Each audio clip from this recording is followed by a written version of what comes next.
Be aware that you are being recorded.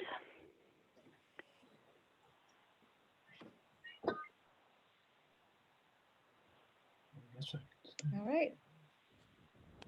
Well, thank you everybody who's online and attending with us this evening, especially all those Planning and Zoning Commission members who heard a lot of this only 2 nights ago. I appreciate your interest. So I'm Janet Blanchette, the chairperson of the Mill Site Redevelopment Advisory Committee. We are in the process of administering a BAR grant, which is from the state DECD.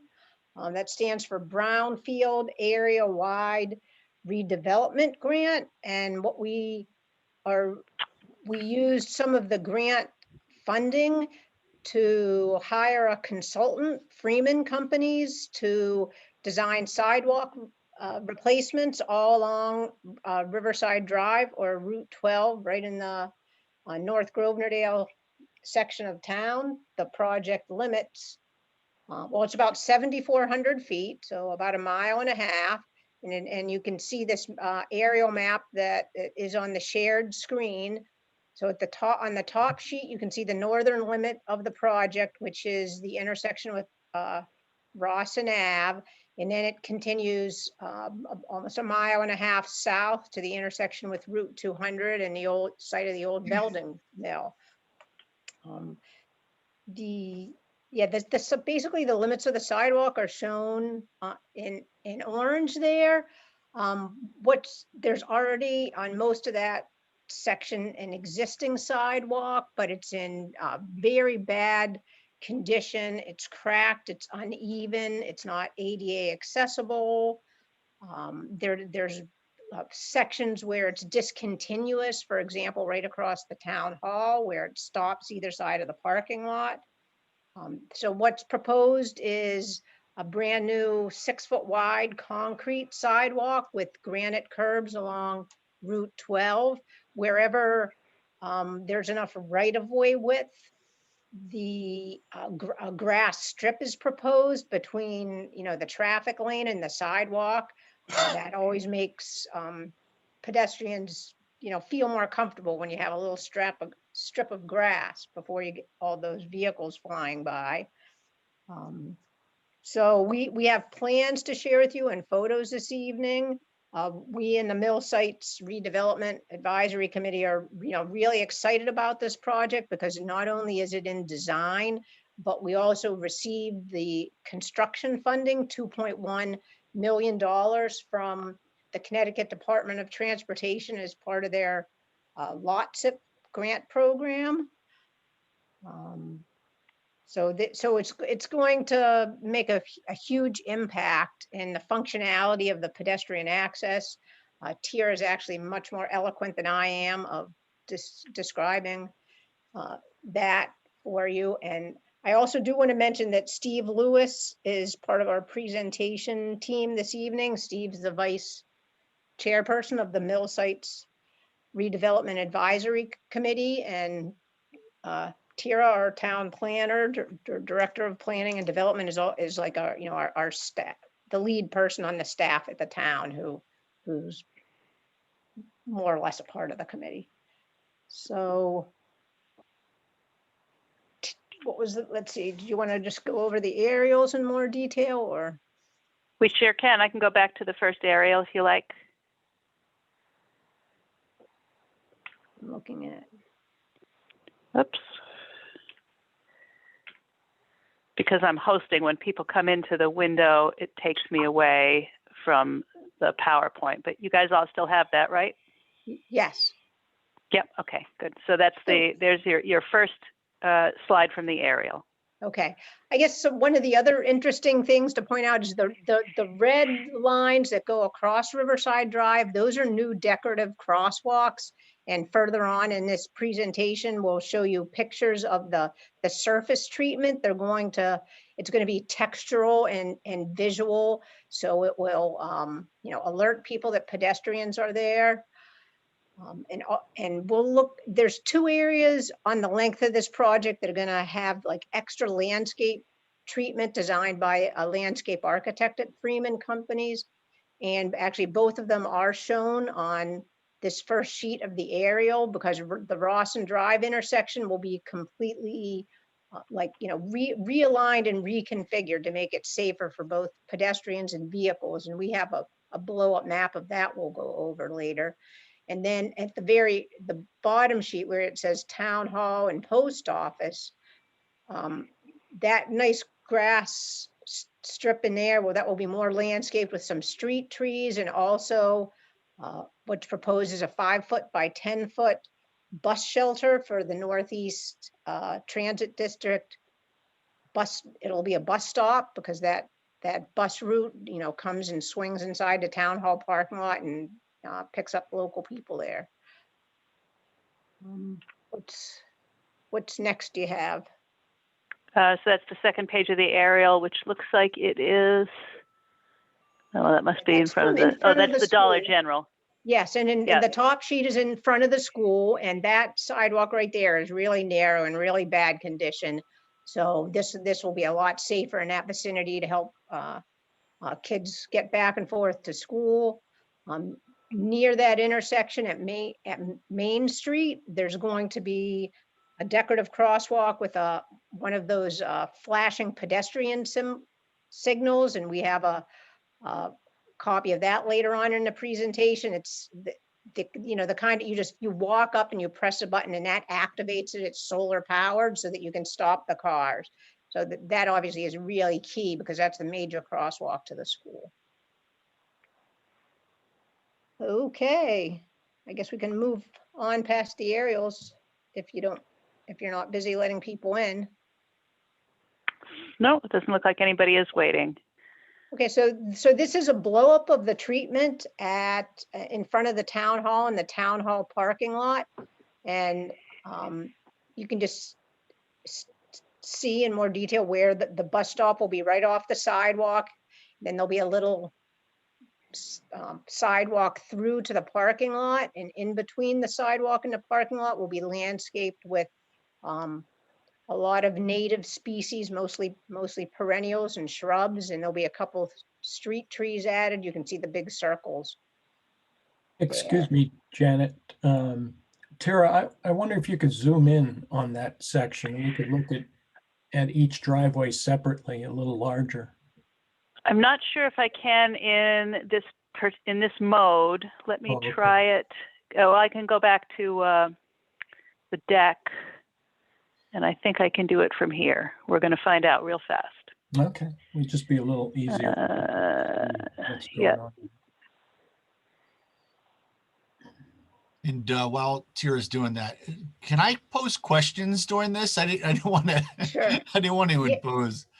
Sure, that's fine with me. This isn't like any kind of special procedures or public hearings or anything. Okay. It's kind of informal, so we appreciate your questions and comments. Yeah, I just real quick question. This in the curb cuts going in the parking lots. Are they putting granite curbs in there? I know we could probably zoom in and see, or what kind of curbing is going around the entrances, just for longevity's sake, just to keep it nice and clean. Granite. It is granite, isn't it, Janet? Yes, I believe so. I mean, I know, like there's a lot of driveway aprons on that stretch of road. So the driveway aprons themselves will be concrete. So you'll be able to tell, that there's a sidewalk going across there, even if the rest of the driveway is bituminous or gravel.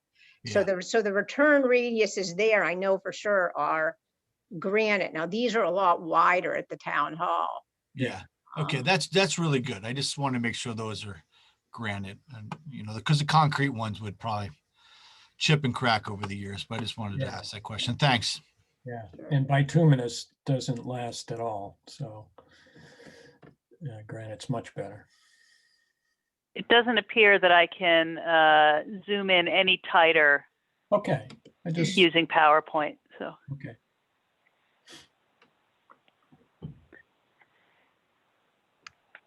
But if you guys can see my cursor, you can see where the bus shelter is proposed, and we do have sketches that Steve worked up as the next slide, unless anybody wants to make any comments or questions here.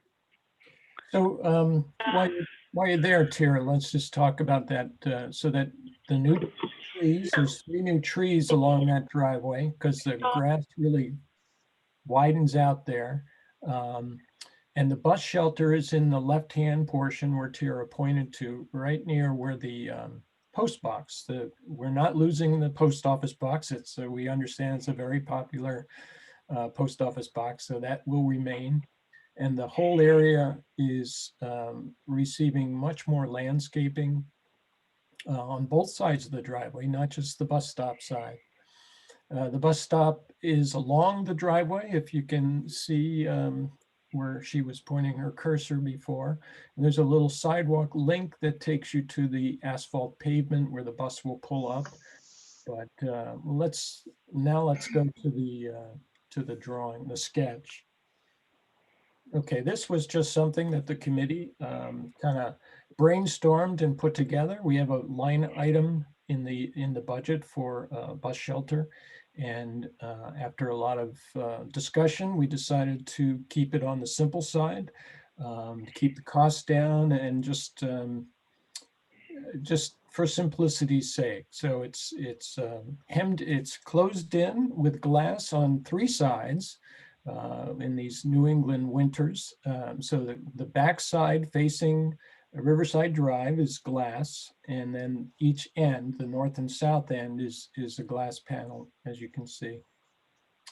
Single slope roof slopes to the back of the shelter, and there's a small bench on one half of the shelter interior, and that leaves the second half open for wheelchairs or what have you on that side, or even bicycles if someone's waiting for a bus. So very simple, metal roof. We wanted it easy to construct and low cost, and possibly something even a local manufacturer could provide. So that's basically it.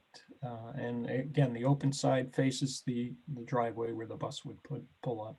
So.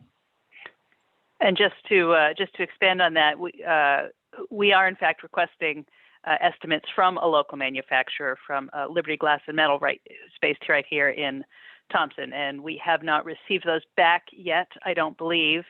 But a member of the MISRAC committee, took that as his homework, and we're expecting that back. But again, we're talking about how this improves the area. As a person who uses those sidewalks, I walk to work at Town Hall with some frequency in the nicer weather.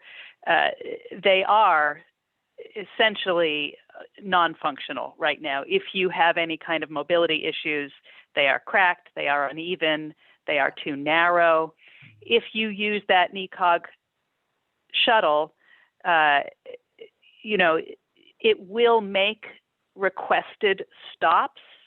But if your errands are to what is sort of one of our key set of functions at Town Hall, Post Office, a couple of those convenience stores right there, LBs, if you want to go to what we currently have on the shuttle bus, on your way home right now, all you can do is sort of stand exposed to the elements next to a post office box. Right, in the middle of a parking lot. Exactly. Right, in the middle of a parking lot. So, we may not perceive that as being a high volume shuttle, but for those who are dependent on it, this is a major improvement. And as a person who has spent quite a bit of time waiting for buses during her life, not getting rained on, snowed on, blown around, makes a lot of difference. Does anybody have any questions on the bus shelter before we move to the next slide? I do, yeah. Hi, it's Brian Howell. Just had a quick question about consideration for the material for the glass. Is that going to be real glass? Is that going to be some kind of shatterproof or plexiglass? Just interested. Yeah, and we're probably not sure at this juncture. It could be either. I called it glass because it could be a, a tempered kind of glazing within an aluminum frame. It could be some, plastic material as well. So that's yet to be determined, but we did feel that it was important to keep the sides and the back visible, open, just for security purposes. So it's not a blind spot, if you will, along the road. Right. And then another question I would have to follow on to that is lighting in the area. Is there consideration for lighting in the stop itself, or is there enough lighting in the vicinity for after hours security? That's a great question, Brian. And I have posed the question myself that this whole sidewalk project is a great start along our main road through town here, Riverside Drive. And wouldn't it be wonderful to tag on some street furniture or lighting? Tara, you could probably, I don't recall what the existing lighting in the parking lot is. There is no lighting planned for in or right near the shelter itself. It's not planned to be wired. But is there any lighting in that parking lot, Tara? Well, there is a light right in front of Town Hall. I believe it is positioned to illuminate the entryway. Oh, right. There is a light at the, let me go back one. If you can see my cursor, roughly here in the parking lot. I know because that's where I park every day when I do drive to work. I think that there is a light in front of the post office, but I cannot say that I'm sure. In all fairness, the plan is not all things to all people. I too would love to see more lighting here. I think it is possible that we could look for ways to get maybe a solar motion activated light for after hours here. I will say, if I can interrupt you just for a moment, Tara, that the bus line does not run after 4:30 or 5 in the afternoon. So unless, Okay. the dead of winter, there will be daylight in the parking lot. That's correct. I think Tara just checked the schedule a couple of days ago, and I think 5 o'clock was the very latest. Yeah. All right. So that makes more sense, but it might, and I know obviously budgets are tight and plans are already laid, but I think if there was an opportunity to lay conduit as the sidewalks are going in, with the potential to put in electricity and lights along Riverside Drive in the future, it might be cost effective to do it now while we've got the ground ripped apart. Yeah, that's a great idea. I don't know what it would add to the cost, but it would probably be significantly cheaper than coming back and doing it again later. Sure, and ripping up all that landscaping. That's a great idea. Just put in some capped conduit if we could. Another reason to keep the cost of the bus shelter down. It's easier to do it now when it's ripped up for this project than to have to come back and do it later, for sure. Right. Maybe we can check, like, who's in charge of facilities at the town hall, that we could check if there was a conduit run like to the building, or something, just an empty conduit, like where it would go or where there might be a connection. Is there somebody we could talk to? Who's in charge of that at town hall? It might be. That probably falls under Rich's bailiwick, I would think. Yeah, I would think yeah. Rich. Okay, because the question was raised at the planning and zoning meeting by Alvin. About Yeah. running conduits. I think he was more talking about like along the length of the project.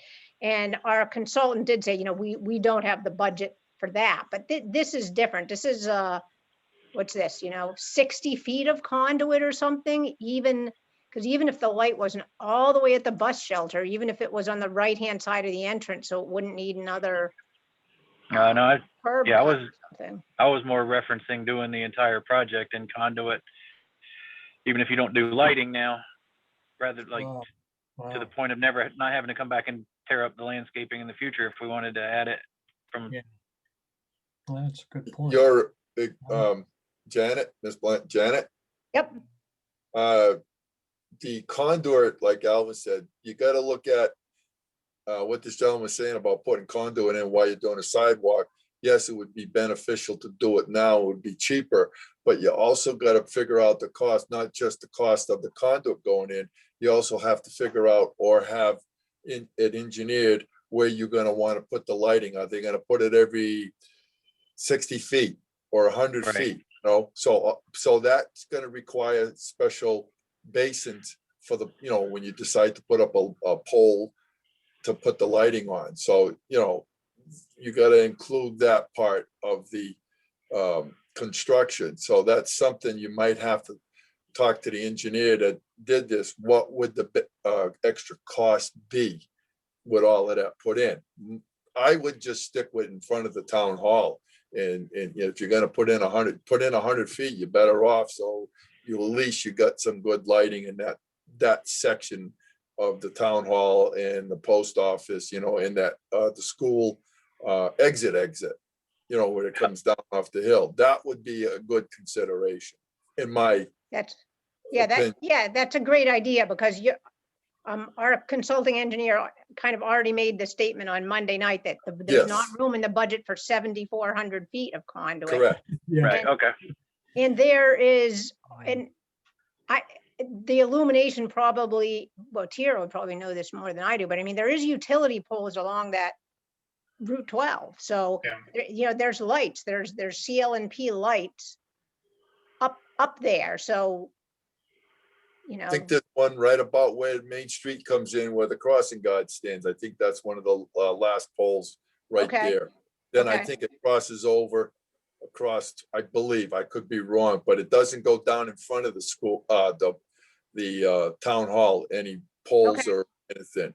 But the last pole where the exit of coming off the school, down the hill from the school, I think that there's a pole right there. So I'm gonna Yeah, say it's on the bump out there somewhere, that little bulb See. out from the slope to the school. Right, so there's a pole that you could tie right into and just go right underground, right up to your bus stop, and then you could add a few, maybe 1 or 2 lights right there, whatever, that shouldn't be a big significant cost. Yeah, But- I think you're right. That's a great idea. That's why we're having this meeting. Well, you got the other genius sitting there that lived on 77 Hackstrom Road. This is his specialty too, so. Yeah, I would agree with just, brightening up the town hall area Okay, at the very minimum. At least look into that, Janet. okay, yeah, that's a great idea, because we are. Thank you, Mr. Santos. You're welcome, Mr. Lanky. Always a pleasure, sir. One other suggestion, the rough part of doing this later would be digging up the whole area that you need to put the conduit down. But you could save expense right now. I can't imagine there's going to be any huge amount of wiring go through there, but you could just put the conduit in, leave it empty until so it's there for when you need it. You don't have to spend the money for the wire and put those boxes in you were talking about at this point.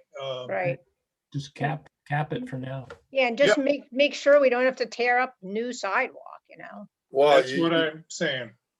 the cost of ripping up a concrete sidewalk and then replacing it all is much more way high cost. And Brian could give you the numbers on square footage on that, what it would take to demo it and put it back and all that. So I don't think Condot will give me another $2.1 million if we decide to rip it up. Right. okay, yeah. You that's gotta look at the devil's advocate here. I'll give Rich a call tomorrow, and I could also call Doug Grimison from Eversource, and Yeah, I mean, I'm not an electrical person, so I don't know if it has to come off the town hall or if it would come off a pole, how they charge. I'm not sure how that works. Well, a lot of times they'll do that. They'll just put in a meter, and sometimes they put in one of those small meters right there, and it'll be billed to the town or whatever, how it's gonna be, but that would be something to do. It's better to do it while you're digging it up and putting it in than it is to go back later. It'll turn into a big mess. Yep, good idea. Does anybody have any other comments or questions on the town hall section of the plan? I don't mean to belabor this. I mean, you could just put in like a couple low candle watt LED lanterns in a couple of spaces and not have to do any of the conduit or anything like that, and just have them run on solar and turn on, you know, after hours or something like that. But That anyway, was kind of my doesn't- thinking for any lighting that went in around this area. You know, if there was enough daylight exposure to fuel a small solar cell. Well, you got them On ones the that, roof. Brian, they got the ones in the, like cities or around the big municipalities and cities where they're, what are they, like ground mounted? yeah, no, in And my then- city and then projects, we base- usually do that around the perimeters of the building. Right, Uh, you know, so anyway, just more food for thought, Jen, not to keep on You- talking about it. Well, do you know like specific products? Because, I mean, if there's some specific product that we could Oh, yeah. forward specifications and catalog cuts to our traffic engineer, because he's not an electrical engineer, he's a traffic engineer and a landscape architect, then they could potentially, if the budget was there, incorporate it into the whole overall bid, you know? Oh, yeah, no, I can give you those. Okay. That's no If problem at all. if you have something in mind, like this, I think would work good here, and you could forward it to us, then Yeah, sure. that No would be problem. great. No Okay. problem at all. Yeah. You're the man, Mr. Santos. All right, I'm moving this ahead because we do have town meeting starting in a little over a half hour. Okay. Here's our other special excerpt from the overall plan, and this is the northern terminus near the intersection with Rawson. Who wants to lead the discussion on this? Well, I'll say Steve, you did such nice drawings. I'll just say a few words about it. Very challenging, shall I say, intersection to deal with. Everybody knows this by the restaurant there. Rawson Ave comes down the hill and dumps out right on the curve. Oops, sorry. So we brainstormed this a lot with the committee and with our consultant and with the property owner, because he is giving up essentially some parking spaces that he had, although on state property. You can see the outline of state property there, the wedge of space, and the curve kind of bisects that. But the problem was keeping some parking in the area, not taking all the parking away, maintaining truck access to the back of the building so the property owner could get deliveries from time to time, and providing a safe intersection on a curve across from the park there. So with all of that in the mix, this is what we came up with our consultant, and we all think it actually works. The Rawson Ave comes down, and just before you reach the intersection, there are 4 spaces, 1 handicap and 3 regular parking spaces. Some new landscaping kind of hems that in, and there's some boulders in that area. They're gonna reuse those and plant around them. We tried to keep the planting low at the intersection so that lines of sight are maintained. There is an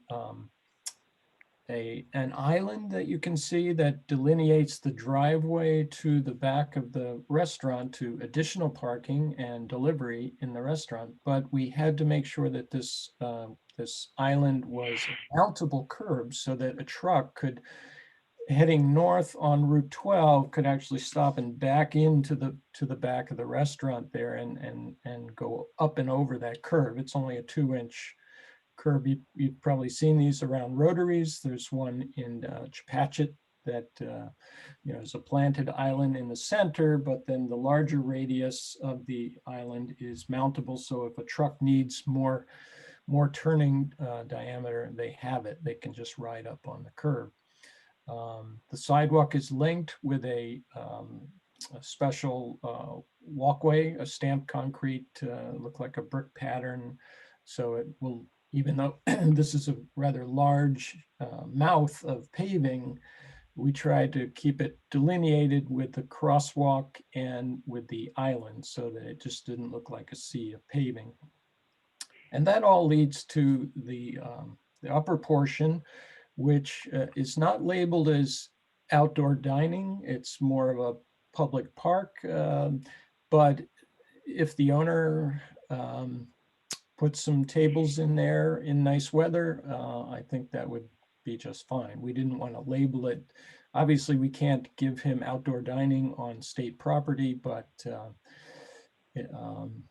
we think this is a good compromise situation. And more landscaping on this side with a small tree. So, and some more paved, some more stamped concrete to kind of tie it in with everything that's going on. So all in all, we had how many iterations, Janet? About 6 iterations of this. At least A this is lot. At least number 6, at least. And I think this is the best one that we came up with. And one benefit to the restaurant owner is that those existing spaces that are all in the state right away, when this project was going for approval, they were going to make the restaurant lease all those spaces and charge them, even though that they've been being used for right. free Got for the- years. So now by moving the spaces from the state right away to the town right away, they kind of become more the town of Thompson municipal parking, and now there won't be a charge for that. They won't have to lease parking from the state of Connecticut for parking in the right of way. Right. I just So- love this spot. I think the across from the memorial, this is going to look really nice at the end of the day. I was thinking about the lanterns down in this part of the area too, when I was talking about a minute ago. So I think this looks great. Brian, And I feel like there is a light somewhere around here as well. Isn't there a light right around that curve? An existing overhead street light? I don't feel know like if there there is, Tira. I don't remember that being that lit up over there, but I could be wrong. It could be just out. I don't know. I don't think Maybe there it's is. just exterior light from the building that makes it seem a little lit there. Well, you got the telephone poles on the sidewalk right in front of the where the beauty parlor is and stuff, like what used to be the old bank and stuff. There's poles right along down there. That's where they are. That's where they are. I So might say go that ahead. this is one of those there right across from the parking spot or at the head of the parking areas might be another area to consider for lighting. Both to, That's the- be able to, exhibit the landscaping at night, but also to provide a little bit of safety and security for people who park there in dark hours. Right. That would be the last pole, I believe. Yeah. Good idea. And in terms of this this patio, which we're not calling patio seating for the restaurant, one of the things that does come off of COVID-19 is, as a temporary measure to try to give restaurants an option, the state had loosened up permitting, or allowances in general for outdoor seating in public rights of way. And although that has not been made permanent, I think that you're going to start to see a trend in that direction because it does make areas more walkable and more human scale. And it does extend the, sort of the economic development of a region when you've got people out on the sidewalk, enjoying themselves, doing stuff. It has a lifting effect on neighborhoods. So I think you'll start to see that as a lasting positive effect of things that we learned because we had to. And I think we all have in the back of our mind in the Mill Sites Redevelopment Committee, these 300 new apartments that are proposed for the River Mill. So you can just imagine the influx of people, what a great little section to hang out up in this corner will be. It's 2 blocks away. Right, right. And I think that even if it's not used for outdoor dining, if someday there was a bench under that little tree, which faces south, it's another example of a little pocket park, along the sidewalk system that, you're right, Brian, lighting would enhance and pull together, but, that could be a future endeavor. But I see this area as a positive, even if it's not used as outdoor dining, but Yeah, certainly could in nice weather. It would also help Swanson Park because maybe people would like to go across the street after when they get their food takeout. Take a takeout or something, go across the street, go into Swanson Park. Right. Does anybody have any more questions on this piece of the plan? We're just going to move ahead to a couple of just sort of fun, maybe a little fluffy slides, but they're my favorites because I'm a plant nerd. So one of the reasons we chose this particular firm, Freeman Company, I mean, they made a great presentation when they sent us their proposal when we had the bid out. And they have, as one of the principals, a landscape architect working on this. So the idea of the landscaping, the streetscaping, is not an afterthought. It's very thoughtful. I was really stoked when we got the species list. It's on this. Oh no, this is a different one.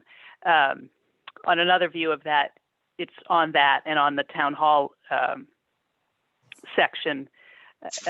These are all cultivated variants of native wildflowers to the region. Looking at this list, I mean, I have the Latin names on here, but this is known commonly as butterfly weed, purple coneflower. People are very familiar with Coreopsis, yarrow. These are all high-value pollinator species for both butterflies and hummingbirds. Very hardy perennials, again, generally native to this climate, so very low maintenance. And, what a difference to have something blooming, right, in your streetscape as you drive through. I mean, everybody's had that experience of driving through a town where they've put some effort into planting in the grass strips. Not just sort of farming shredded wheat in dry seasons, right? It makes people happy to be there, and it does make people look. These are some of the shrub species that were included. This Ilex glabra is also known as inkberry. This is a low-growing sumac. I think aronia is just generally called aronia, but it's the same thing. These are high-value native or native adjacent species for pollinators, birds, low growing, low maintenance, lower maintenance than mowing lawn. Most of these species we did confirm with the landscape architect are slow growing, not requiring constant pruning to keep it a manageable height. So again, overall less maintenance for either the perennials or the shrubs than lawn grasses. And these are the tree species that are proposed. I believe all the trees were proposed around Town Hall, maybe one or two of the small ones up near this end, but I think that the trees are mainly at Town Hall. So this is a pin oak. Amelanchier is a serviceberry, is the common name, and this is an eastern redbud. Same thing here, high wildlife value. Birds love these, butterflies love these, bees love these, hummingbirds in season. So, not just attractive, but familiar plant species in the landscape to native wildlife, which can sometimes struggle. Everybody's heard about, pollinator struggles with disappearing sort of plant biodiversity in cultivated landscapes. Lawn grasses have very little value for pollinator species. So anytime you can add that, it doesn't just add visual interest, it adds actual environmental value and interest to your streetscape, and people do notice, you know. So that's my plant nerd geeking out for you. And here are some things that are not plants.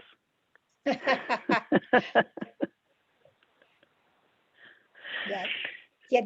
Obviously, these are just photographs. We asked our consultant, can you give us some photographs? Because, you know, they all have their high-tech CONDOT names and numbers. But this is the kind of appearance of the crosswalk, textured, colored. And you can see at Main Street in the school, and, you know, that crosswalk on the left, that solar-powered one, that's called, I think, a rapid reflective flashing beacon or something. Just those are the lights that I'm something like talking that. about. You can get those street lights solar powered right there. Those are the ones that I'm familiar with, the gamma sonic ones. Oh, the street light on the right-hand bottom. Yeah, it's also on the left one too. Oh, yeah, I across the see it. street. Yeah. But those are the ones that I was considering sending you. And those are completely solar powered? You just. Yes. Yep. Wow. Yep. They're solar powered. They have it. They get flat tops now, and they're solar power up on top. Okay, so where's the solar for these coming from? They're on top of the light, believe it or not. Really? I'll send you Cool. the cut sheets, Janet. Yeah. Okay. Do you have any idea installed ballpark, how many I don't want to thousands of misguide dollars? you on that. I can work up the Okay. number, but I'll do Okay. that on the side for you. Yep. Okay, cool. Because it could be the kind of thing that if our budget is tight, but you never know until it goes out to bid, that we could, you know, put 4 or 6 in the plans as a placeholder and ask him if he could put it as a bid alternate. And Yeah. that way, if we had enough money, they could be installed, and, you know, if not, then the town can look for other sources or something. Yeah. What happens with the solar is at the top of it, it becomes a dome, and the solar panel is around the dome up on top of the light. That's how it works. And they work very well. Great. Oh, that's amazing, Brian. I didn't know they had, I thought you were talking a much smaller scale. That's like a regular street Oh, lamp. no, these are excellent. These are excellent lights. They shed a lot of light. They do a nice job, in my opinion. But Great. Lighting does a huge, I mean, something like this, you know, themed, coordinated lighting in a project can really pull it together. It'd be great if we could include some of these, you know. I didn't know they were all solar. Wow. yeah, there's a lot of options now, but this is exactly the look that I had in my mind when I said that earlier to you guys, is a nice little lantern like this. Yeah, I don't know if you noticed on them, but they also seem to have the little flagpole extensions on them, which are also part of that, you know, can be used if designed properly for information sharing for town type events or centennials, or seen those used in the past, or even just for the town symbol, you know.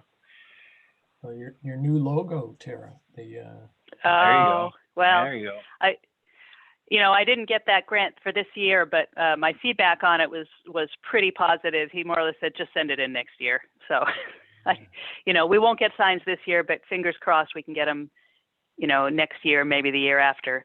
Yeah.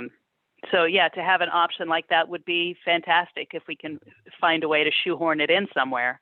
Of course, the bid was the bid, and the grant is the grant. So, we're going to be hemmed in by some limitations, but whatever we can get within those parameters that is reasonable, I think we should be looking at for sure. Right. Go ahead, Janet. Yeah, well, if it's a $2.1 million project and these lights are $4,000 each, when you put in 2 of them for $8,000, the percent of contract is really small, unless, if the bids do come in how the consultant is estimating it. So I think there's a decent chance we could get them in. A couple. Excellent.